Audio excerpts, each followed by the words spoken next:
तो आज का स्टडी में हम देखेंगे 2 किंग्स चैप्टर 13 10 से 21। इसका जो मेन थीम है ये है कि it is wise to trust God. यहोवा के ऊपर भरोसा रखना एक बुद्धिमान चीज है। यहोवा के ऊपर भरोसा रखना एक बुद्धिमान चीज है। हम इस पैसेज में से क्या सीख सकते हैं जिससे हम ये कह सकते हैं कि परमेश्वर के ऊपर भरोसा रखना बुद्धिमान हो सकता है। तो परमेश्वर के बारे में क्या सीखते हैं हम इसमें से? पहले हम देखेंगे कि वो राज्य करता है, यहोवा राज्य करता है। दूसरा, यहोवा विजय देता है। और तीसरा, यहोवा की उपस्थिति एक न बदलने वाली उपस्थिति है। तो ये 3 चीजें हम इस पैसेज में से आज पढ़ेंगे।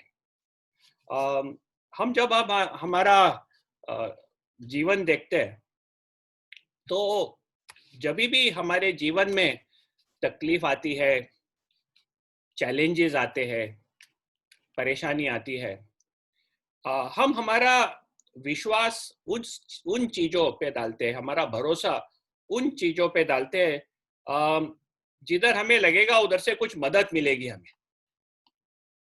हमें जिधर से मदद मिलती है उसके ऊपर हम हमारा भरोसा रखते हैं। कभी कभी ये भरोसा दोस्तों पे रहता है, कभी ये भरोसा हमारे जो कनेक्शंस रहते हैं उसके ऊपर रहता है। ये इसको पहचानता है, वो उसको पहचानता है, कुछ मुझे मदद मिलेगा। या हमारे पढ़ाई के ऊपर हम भरोसा रखते हैं, या तो हमारे पास कुछ पैसे हो तो उसके ऊपर भरोसा रखते हैं। परमेश्वर के बारे में कभी कभी ऐसा हो जाता है कि ये सब होने के बाद वो भी है जिसके ऊपर हम भरोसा रखते हैं, लेकिन बहुत समय पे वो हमारे जीवन का केंद्र नहीं हो जाता है। परमेश्वर हमारे जीवन का केंद्र स्थान वो चाहता है।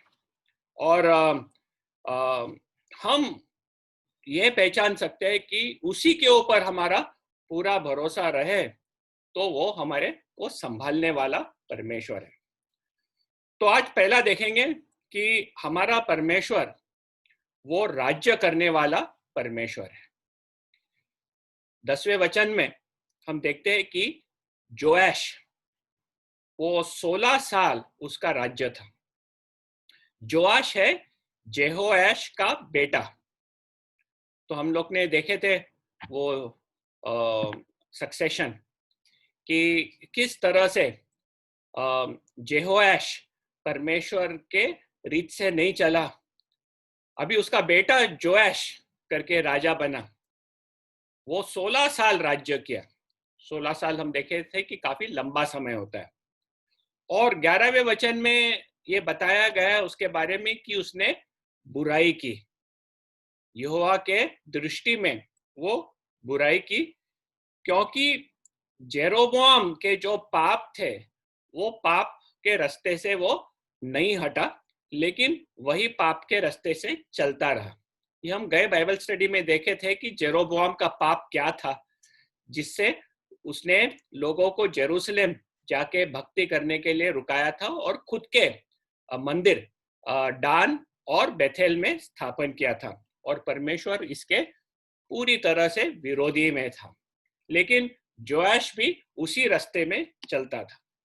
12वें वचन में वो बताए कि उसने काफी बड़े बड़े युद्ध अमज़ाया के साथ लड़े, लेकिन वो एक सेंटेंस में खत्म हो जाता है, क्योंकि 16 साल में क्या किया उसका सिर्फ ये इवैल्यूएशन है परमेश्वर का कि क्या वो मेरे रास्ते में चला या नहीं चला।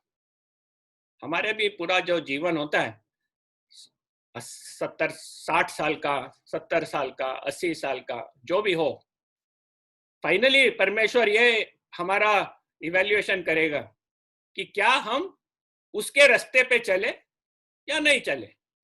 बाकी का हमने क्या सीखा, क्या बड़े बड़े काम किए, क्या पोजीशन हमने ऑक्यूपाई किया, वो कुछ उसका कोई उपयोग नहीं है।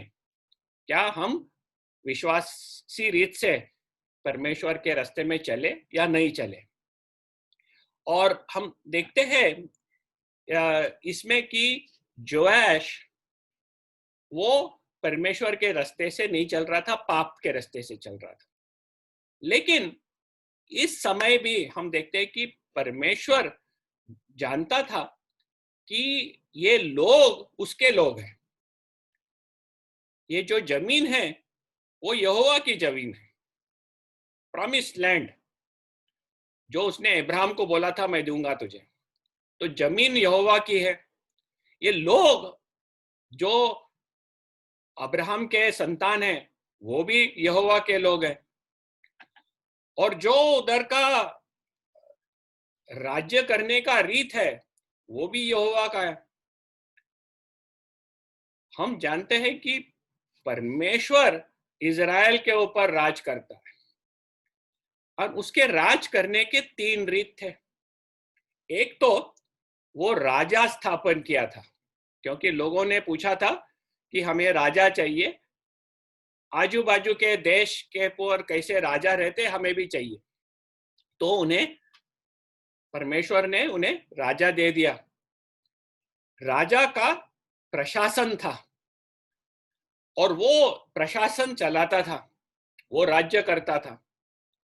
लेकिन इज़राइल में सिर्फ राजा अकेला अधिकार में नहीं था, परमेश्वर का राज्य अनेक दूसरे लोग भी थे। दूसरा था उधर प्रीस्ट, याजक। परमेश्वर ने याजक बनाए थे और ये याजक का काम था कि लोगों को परमेश्वर के सामने लाना, लोगों को ठीक रीत से परमेश्वर के सामने लाके पेश करना और उनके लिए प्रार्थना करना, ये था याजक लोगों का काम। लेकिन हम देखते हैं कि इज़राइल देश में जेरोबोआम ने और उसके बाद सभी इज़राइल के राजा लोग ने और जोआश ने भी, याजक जो थे वो लेवी के नहीं थे। उन्होंने जो मन चाहे उस कुल में से याजक बना दिए। जो स्थान था मंदिर का वो स्थान बदल डाला, जो रीत रिवाज थी वो बदल डाला। तो याजक का जो स्थान है वो तो पूरी तरह से उधर के राजे ने खत्म कर दिया। तो ये दूसरा स्थान था, पहले राजा का स्थान, दूसरा याजक का स्थान। लेकिन एक तीसरा भी स्थान यहोवा ने रखा था जिधर वो अपना राज्य स्थापन कर सकता था, और वो है नबी, भविष्यवक्ता। परमेश्वर के जो नबी थे वो परमेश्वर का, वो लोगों को परमेश्वर पेश करते थे। जैसे याजक लोग लोगों को परमेश्वर के सामने पेश करने के, वैसे नबी या भविष्यवक्ता वो परमेश्वर का वचन लोगों के सामने लाने के।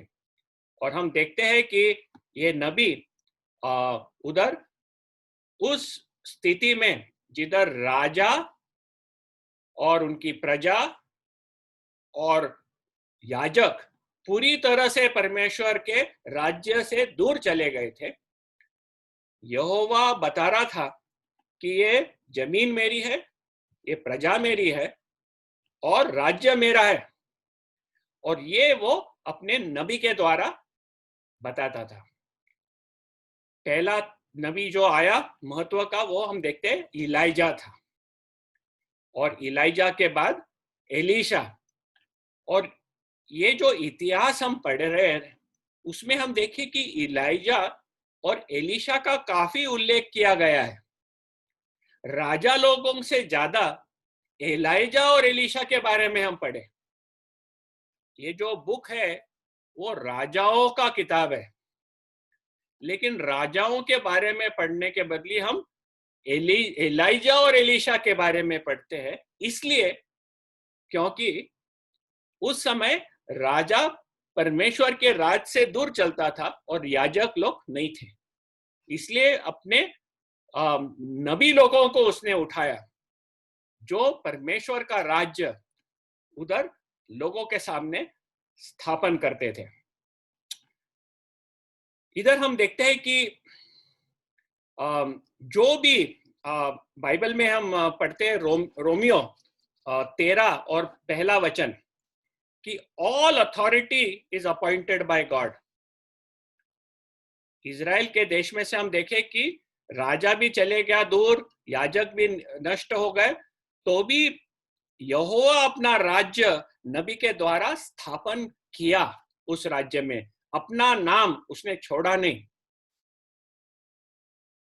ये लोगों के सामने कि राजा उनका सचमुच का राजा यहोवा है।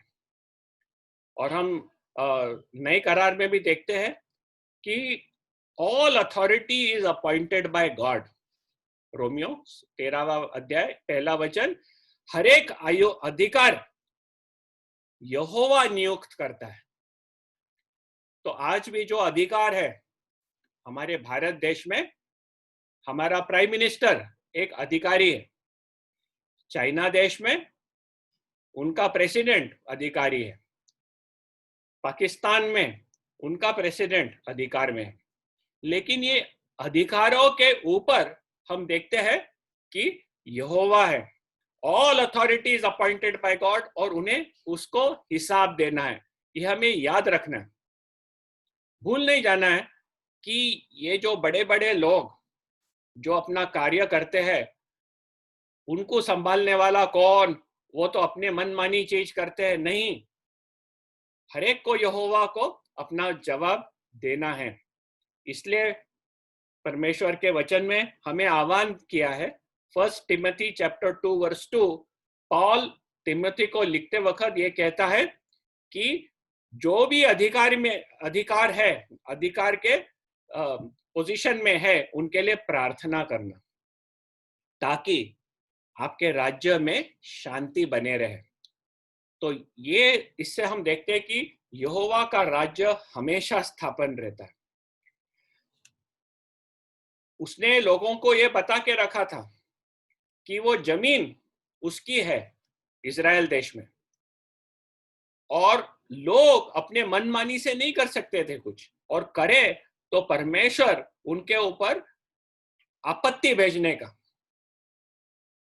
हमें ये भी याद है कि ये पूरी पृथ्वी बनाने वाला वो यहोवा है, और जब मनुष्य यहोवा से दूर हो जाता है, जब वो जाके अन्याय करता है, अत्याचार करता है, तब यहोवा उसे याद दिलाता है कि जमीन उसकी है।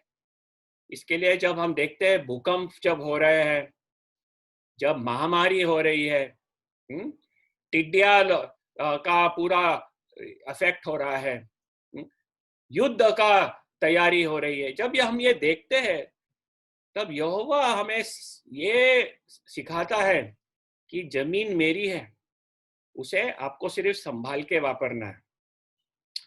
उसने, हम देखते हैं कि आदम को एक जिम्मेदारी दी थी। जेनेसिस चैप्टर 1 वर्स 26 उधर लिखा है कि आदम को यहोवा ने अधिकार दिया था कि पूरे उसके सृष्टि के ऊपर वो अधिकार चलाए। यहोवा ने आदम को उसके पूरे सृष्टि के ऊपर अधिकार चलाने के लिए रखा था। और हम ये भी देखते हैं भजन संगीता 115 वर्स 16 में कि स्वर्ग वो यहोवा का है, लेकिन पृथ्वी उसने मनुष्यों को दी है। तो जो पृथ्वी पे होता है वो मनुष्य करता है, और परमेश्वर उसके बीच नहीं आता, वो मनुष्य को करने देता है। उसको सिखाने के लिए वो अपने नबी भेजता है। वो नहीं सुधरेंगे तो महामारी भेजता है, भूकंप भेजता है, लेकिन यहोवा को मानना, उसके रीत में चलना, ये मनुष्य के हाथ में है और वो छोड़ता है, लेकिन उसको वो जिम्मेदार ठहराता है। लोग भी उसके हैं, हमने देखे जमीन उसकी है, लेकिन लोग भी उसके हैं और परमेश्वर हर एक के ऊपर प्यार करता है।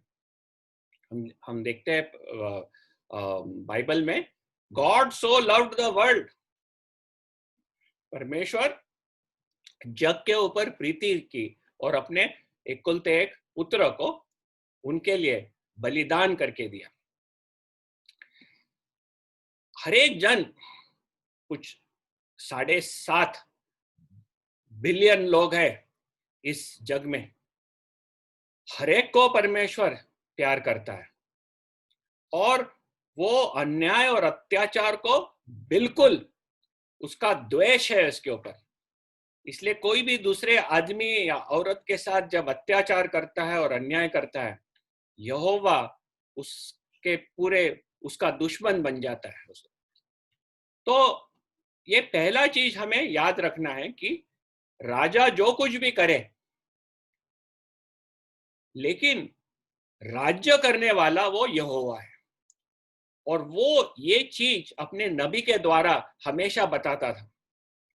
आज नबी नहीं है, उसका वचन हमारे पास है और सृष्टि में भी जो करता है वो ये मनुष्य को बताता है कि ये सृष्टि मेरी है और ये सृष्टि का राजा मैं हूं।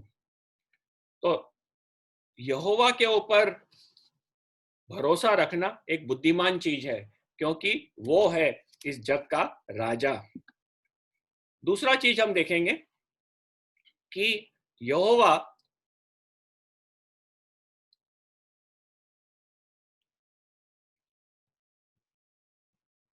प्रोवाइड्स विक्ट्री, वो हमें विजय देता है, यहोवा विजय दिलाता है। 14 वचन जब हम पढ़ेंगे, एलीशा जो नबी था वो बीमार हो गया था, उस बीमारी से जिससे वो मृत्यु पाने वाला था, और राजा जोएश वो उसको मिलने आता उधर। और जब राजा जोएश उधर मिलने आता, वो उसे क्या कहता है? 14वां वचन, निधि 14 वचन पढ़ना। एलीशा को वह रोग लग गया जिससे उसकी मृत्यु होने पर थी। तब इज़राइल का राजा यहोआश उसके पास गया और उसके ऊपर रोकर कहने लगा, हाय मेरे पिता, हाय मेरे पिता, हाय इज़राइल के रथ और सवारों। एलीशा ने उससे कहा, धनुष और तीर ले आ। हाँ, तो इधर हम देखते हैं कि राजा जाता है नबी के पास और ये नबी मृत्यु के बिस्तर पे लेटा हुआ है। उसको एक रोग हो गया था जिससे उसे उसकी मृत्यु होने वाली थी, ठीक है। और इस कमजोर नबी के पास वो आके क्या कहता है? हाय मेरे पिता, हाय मेरे पिता। इज़राइल के रथ और सवारों, इज़राइल के रथ यानी ये जो राजा है वो एलीशा को देख रहा है और कहता है कि तू है इज़राइल का रथ, तू है इज़राइल का सवार। हमें ये पहचानना है कि ऐसे कमजोर परिस्थिति में भी जोएश ने ये पहचाना कि ये परमेश्वर का आदमी है और वो परमेश्वर उसके आदमी के द्वारा विजय दे रहा था इज़राइल को। जो भी विजय इज़राइल को मिल रहा था वो उस परमेश्वर के द्वारा था और परमेश्वर अपने नबी के द्वारा काम कर रहा था। इसलिए नबी को देख के वो कहता है, तू है इज़राइल का तू है इज़राइल का रथ और सवार। तब राजा अपने जो उसने स्थापन किए थे सोने के बछड़े, उसके पास नहीं जाता है, क्योंकि वो जानता है कि ये सोने के बछड़े जो उसने मंदिर में बैठाए थे, जो मूर्ति बनाए थे, ना सुन सकते हैं, ना बोल सकते हैं, ना देख सकते हैं। तो हम ये देखते हैं कि किस तरह से परमेश्वर यहोवा विजय देता है, और ये विजय वो अपने नबी के द्वारा दे रहा था, लेकिन विजय देने वाला है यहोवा। 15 से 17 में हम पढ़ते हैं कि एलीशा ने जोएश को कहा, वो जाने के पहले हम ये देखेंगे, ये बहुत महत्व का है 14वें वचन में, कि एलीशा जो मरे हुए को जीवित कर सकता था, जो रोगी थे उन्हें चंगाई दे सकता था, खुद अभी रोग से मृत्यु के खटिया पे पड़ा था। तो कभी कभी आज के हम जो बाइबल टीचर्स लोग कभी आके कहते हैं कि परमेश्वर की इच्छा कभी नहीं हो सकती कि आपको रोग आए या आपको रोग के द्वारा मृत्यु मिले। ये ठीक नहीं है। हम देखते हैं कि एलीशा भी, जो परमेश्वर का आदमी था, खुद को उसको रोग हो गया, और वो रोग से वो मरने वाला था, और उसको पता था कि वो उसको मृत्यु आने वाली है, लेकिन वो उससे डरता नहीं था, क्योंकि उसका समय खत्म हो गया था, और वो पता था उसे कि ये रोग एक सिर्फ इस जग में से उसे निकाल कर ले जाने का एक प्लान था यहोवा का, और वो स्वीकारा उसको। हमारे जीवन में जब रोग आते हैं, लोग इतने घबरा जाते हैं, या तो कहते हैं कि नहीं, तुम विश्वास करेंगे तो आपका रोग जाना ही जाना है। परमेश्वर ने हमें ये कभी प्रॉमिस नहीं दिया है। हाँ, हमारे को रोग है तो हम जाके परमेश्वर के आगे रखना है, हमें प्रार्थना करना है, चंगाई के लिए प्रार्थना करना है, और जो हमारे जीवन के लिए अच्छा है वो हमारा परमेश्वर पिता हमारे जीवन में करता है। सामर्थ्य है उसे, वो शक्तिमान है, सामर्थ्यवान है, और जो हमारे जीवन के लिए अच्छा है वो हमारे जीवन में वो करता है। हमारी जिम्मेदारी है कि प्रार्थना में उसके सामने रखना, और उसकी जो इच्छा है वो हमें स्वीकारना। लेकिन एलीशा जोआश को कहा कि तेरा बाण ले और तीर ले, और जो खिड़की पूर्व की तरफ खुलती है वो खिड़की में से तीर चला। तो जोआश अपना तीर लेके उस खिड़की में से तीर पूर्व की तरफ चढ़ाता है। इज़राइल के पूर्व के बाजू में सीरिया है, सीरिया का देश वो इज़राइल के पूर्व बाजू में था, तो वो पूर्व की दिशा में अपना तीर चलाता है। और तब हम देखते हैं कि उधर 17वां वचन, 17 पढ़ना निधि। तब उसने कहा, पूर्व की खिड़की खोल। जब उसने उसे खोल दिया, तब एलीशा ने कहा, तीर छोड़ दे। उसने तीर छोड़ दिया। एलीशा ने कहा, यह तीर यहोवा की ओर से छुटकारे अर्थात अराम के छुटकारे का चिन्ह है, इसलिए तू अपेक में आराम को यहाँ तक मार लेना कि उसका अंत कर डालेगा। हाँ, यह तीर यहोवा का तीर से छुटकारा तुझे मिलेगा। किसके पास से छुटकारा मिलेगा? सीरिया, सीरिया देश, जो उनके आराम, आराम यानी सीरिया, इंग्लिश में सीरिया, हिंदी में आराम, सीरिया देश से तुझे छुटकारा मिलेगा। लेकिन ये जो तीर तूने चलाया, वो यहोवा की तीर है। अभी जस्ट ध्यान दो, खिड़की खुली है, वो तीर छोड़ रहा है पूर्व की तरफ, उधर कुछ सेना तो नहीं खड़ी है ना, वो तीर जाके किसको चीरी, लेकिन एलीशा उसे कहता है कि ये यहोवा की तीर है, ये तीर आगे गई है और ये तीर तुझे विजय दिलाएंगी, क्योंकि ये जो युद्ध है वो यहोवा का युद्ध है और यहोवा लड़ेगा।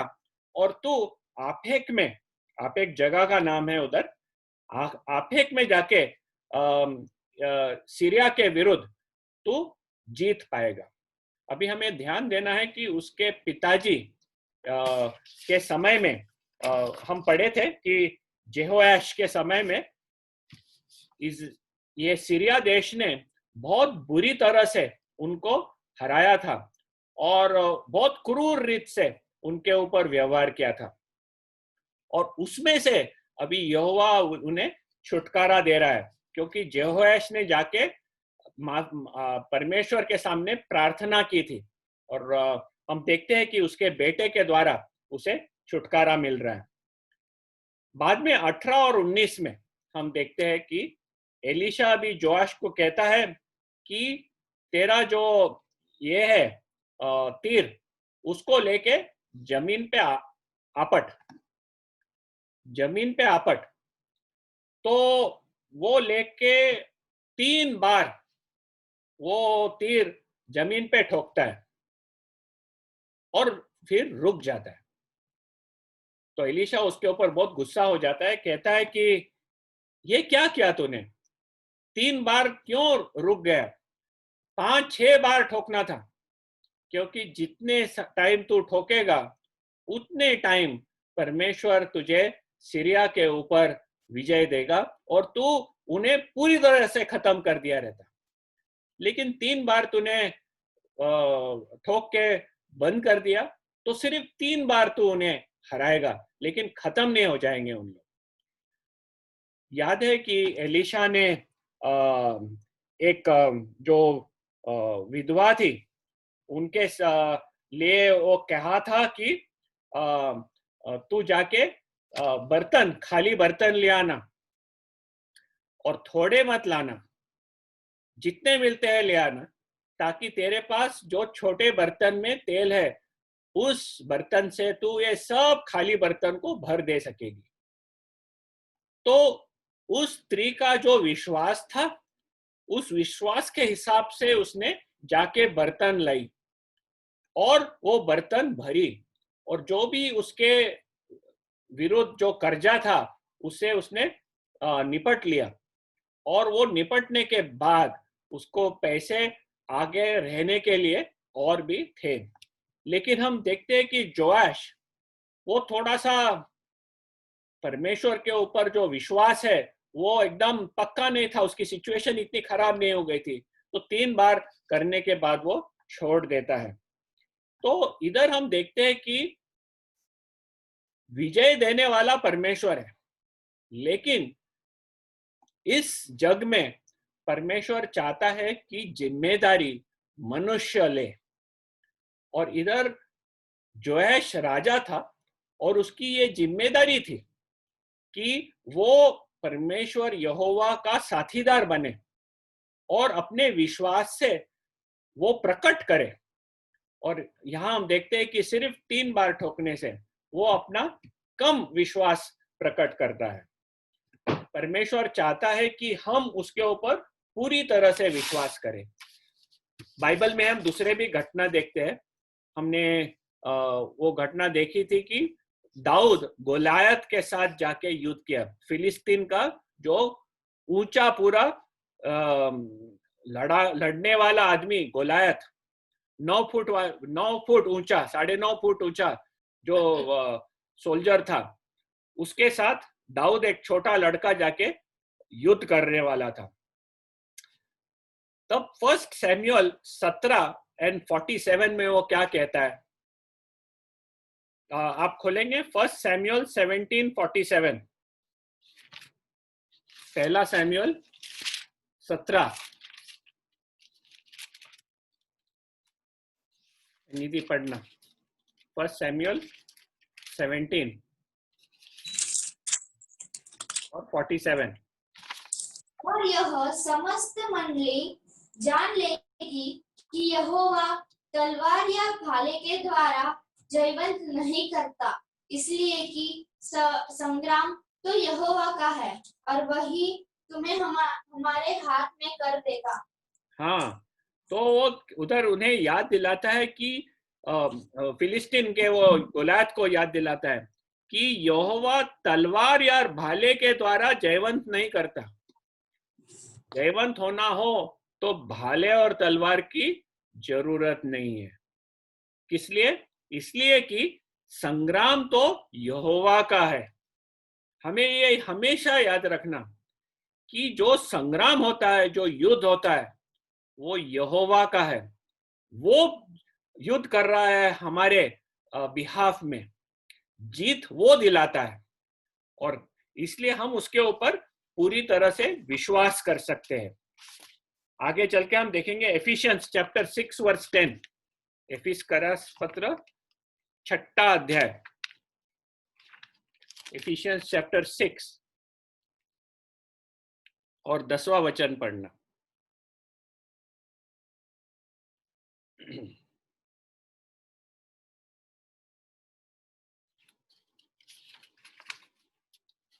इफिसियों 6 6 अध्याय 10वां वचन। इसलिए प्रभु में और उसकी शक्ति के प्रभाव में बलवंत बनो। वापस पढ़ो। इसलिए प्रभु में और उनकी शक्ति के प्रभाव में बलवंत बनो। हाँ, प्रभु में और उसके शक्ति के प्रभाव में बलवंत बनो, क्योंकि ये जो युद्ध है, हाँ, हम जब परमेश्वर के सारे हथियार बांध लेते हैं कि तुम शैतान की युक्तियों के सामना खड़े रह सको।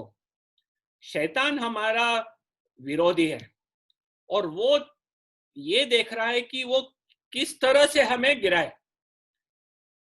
तो ये जो संग्राम है वो यहोवा हमारे लिए लड़ता है।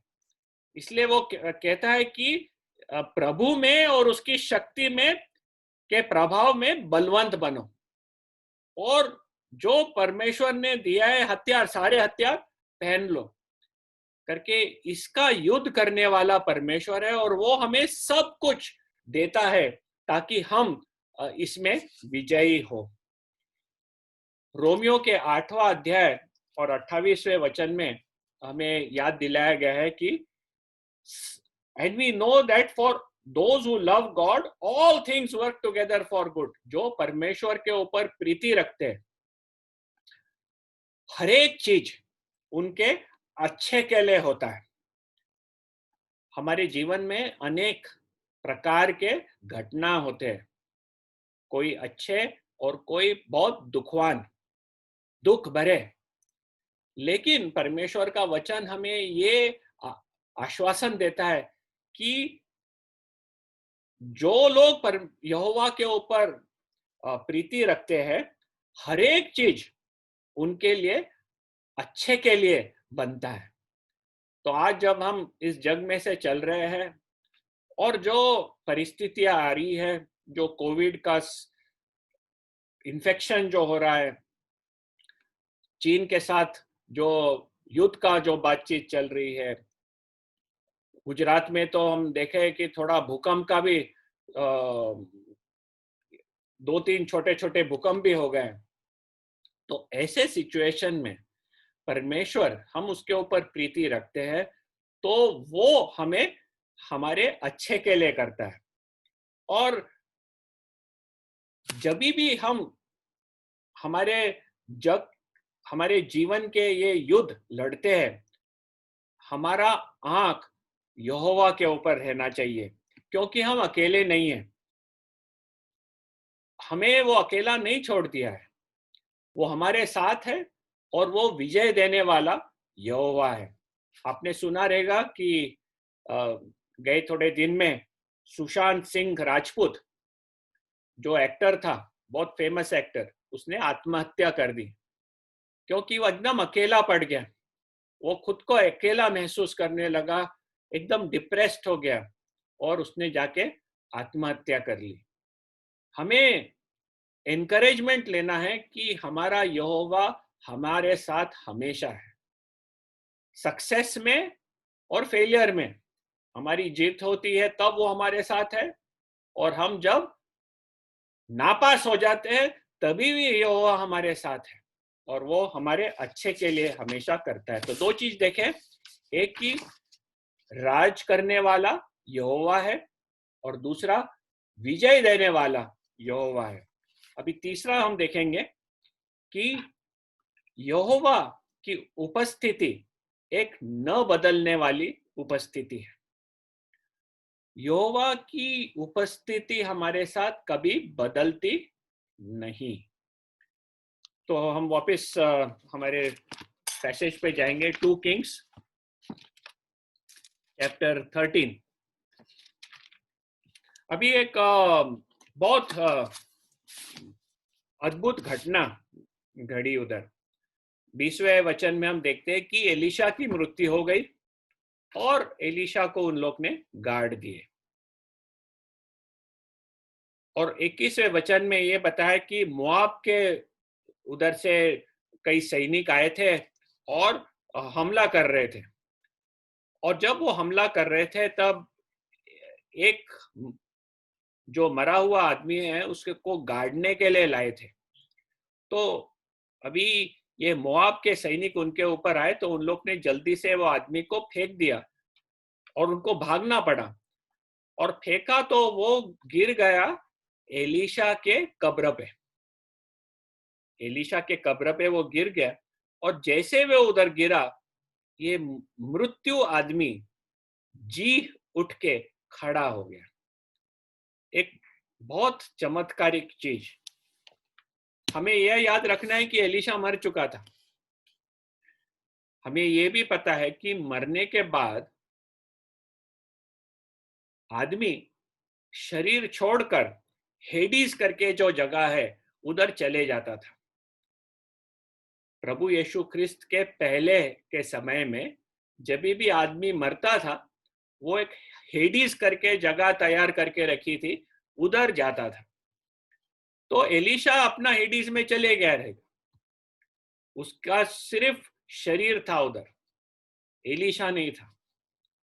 लेकिन इस मृत्यु शरीर के कब्र में जब ये आदमी उसके कब्र के साथ कांटेक्ट हो गया, ये मरा हुआ आदमी जी उठ के खड़ा हो गया। इधर परमेश्वर याद दिला रहा है इज़राइल को कि वो इज़राइल को मदद कर सकता था जब एलीशा पूरी एक्टिव था, जब वो जवान था, जब वो अनेक कार्य कर सकता था, तब यहोवा इज़राइल को रक्षा करने वाला यहोवा था।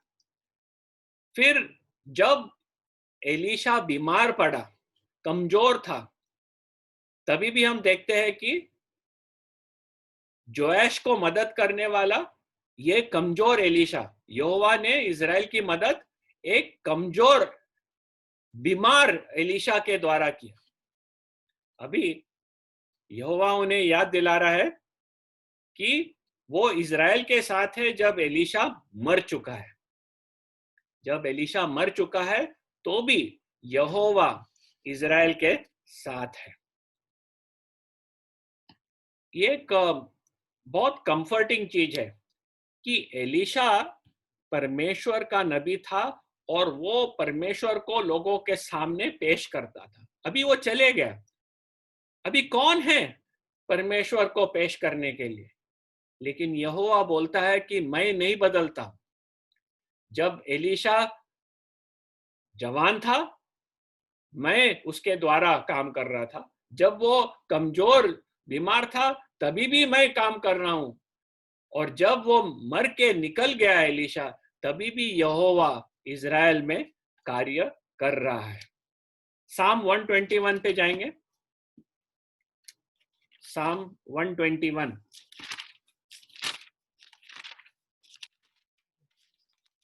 गीत शास्त्र 121 और पहला वचन।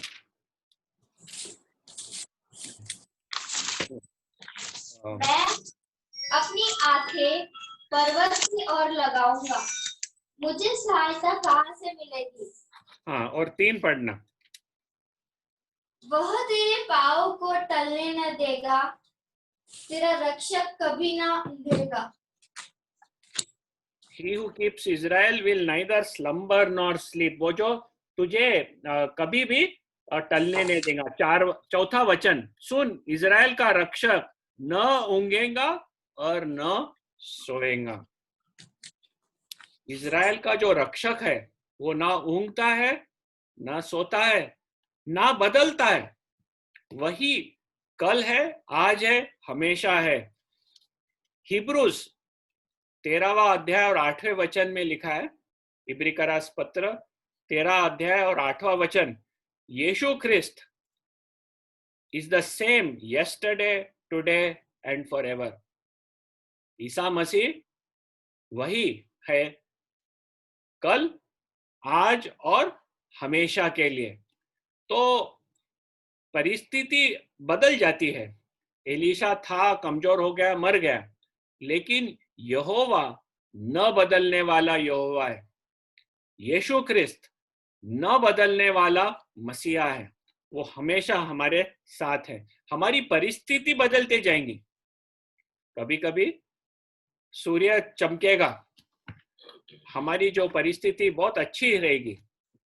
कभी कभी it will become dark clouds, अंधकार, घनघोर अंधेरा हो जाएगा, हमारी परिस्थिति खराब हो जाएगी, बीमारी होगी, आर्थिक परिस्थिति खराब होगी, लेकिन परमेश्वर वही है, न बदलने वाला परमेश्वर, और हम उसके ऊपर पूरा भरोसा रख सकते हैं। तो आज जो हमने देखे कि परमेश्वर के ऊपर भरोसा रखना एक बुद्धिमान चीज है, इसलिए कि उसका ही राज्य है, वो अपना राज्य चलाता है, वो हमारा रक्षक है, वो हमें विजय देता है, और वो एक न बदलने वाला परमेश्वर है। जैसा हम देखें कि वो एलीशा के द्वारा